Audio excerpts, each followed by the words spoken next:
You and your family are going broke right now, and you don't even know it. When the gold standard was set in place, the price of gold remained a constant $20.65 per ounce, and this price fluctuated only 1 penny over the years 1833 to 1890. That means that for 57 years, the US dollar was literally as good as gold. And that's how the United States currency was designed to be from the very beginning. The Constitution states that our currency was meant to be only gold and silver, to prevent exactly what's happening to the US dollar right now. From the years 1891 to 1930, the price of gold per ounce was still very stable. The low was $20.58 per ounce, and the high was $21.32. And this means that between the years of 1833 to 1930, for a total of 97 years, the price of gold changed in US dollars only 74 cents from top to bottom. Interestingly enough, the price of gold hit an all-time low during the Depression year of 1931. And many people believe this is done on purpose by the newly formed Federal Reserve to really twist the knife in the economy of the day, by reducing the total amount of money in circulation and thus making even the smallest amount of money very tough to come by. There is a common mistake by some people to think that the Great Depression is why the Federal Reserve was created. The truth is the Federal Reserve was in fact created in 1913, and this is well before the Great Depression. Since the Fed's creation, we've been slowly going off the gold standard, until finally, on August 15, 1971, President Nixon, one of the worst presidents in our country's short history, announced the United States would no longer redeem U.S. currency for gold. And this was the final step in abandoning the gold standard. What is important is to visually see the devaluation of the US dollar since we were taken off the gold standard. Keep in mind the price of gold really doesn't go up or move, it has historical value. It is extremely consistent. So instead of seeing this as the price of gold going up, you need to see this as the value of the dollar dropping like a rock. The price of gold has been flying right now.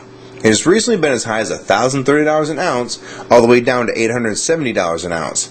And what I find most interesting is if you want to buy a brand new Corvette convertible in 2008, it would cost roughly $55,000.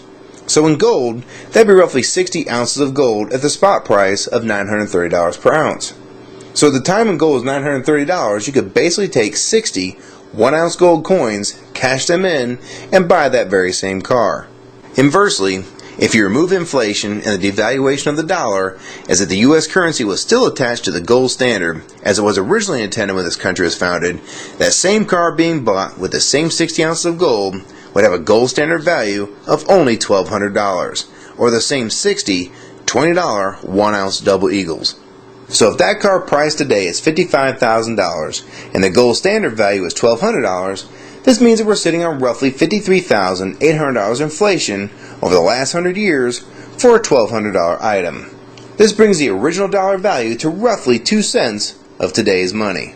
I'm sure this is pretty tough to imagine, and some people can't handle this concept and will try and blow it off as incorrect. The fact is, this is what's really going on with our currency. Don't believe me? Try this one. Back in 1964 and earlier, a quarter would buy you roughly a gallon of gas. This is because the quarters made in 1964 and earlier were made of 90% silver and 10% copper. So the spot price of silver being $17.20 an ounce, this makes that quarter's actual value $3.11. So you can see that same 1964 quarter will still buy you roughly a gallon of gas today. And in case you're wondering, it takes about 5.5 silver quarters to make up a full ounce of silver.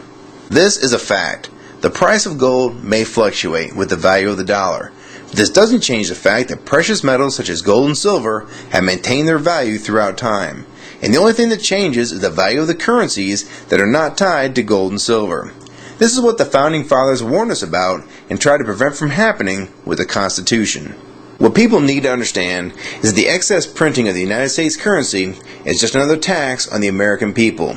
It takes the value of the dollars that they have and makes them worth less in the long run. Meanwhile, you're still making roughly the same amount of money, yet the prices for everything from gas to milk are going up constantly, when in fact nothing is really going up in price. It's the dollar's actual value that's been dropping and not prices going up. I can't emphasize this enough. If you like this video and find it helpful, please rate it and share your comments on the subject, favorite it, and most importantly, please share this video with everyone you know. I can't tell you how important this is. We need to let people know that they're losing all they worked so hard for and they don't even know it. And only with your support and help can videos like this be seen by people that really need to see what's going on with their money and the economy of the United States. So please help support this channel and others like it.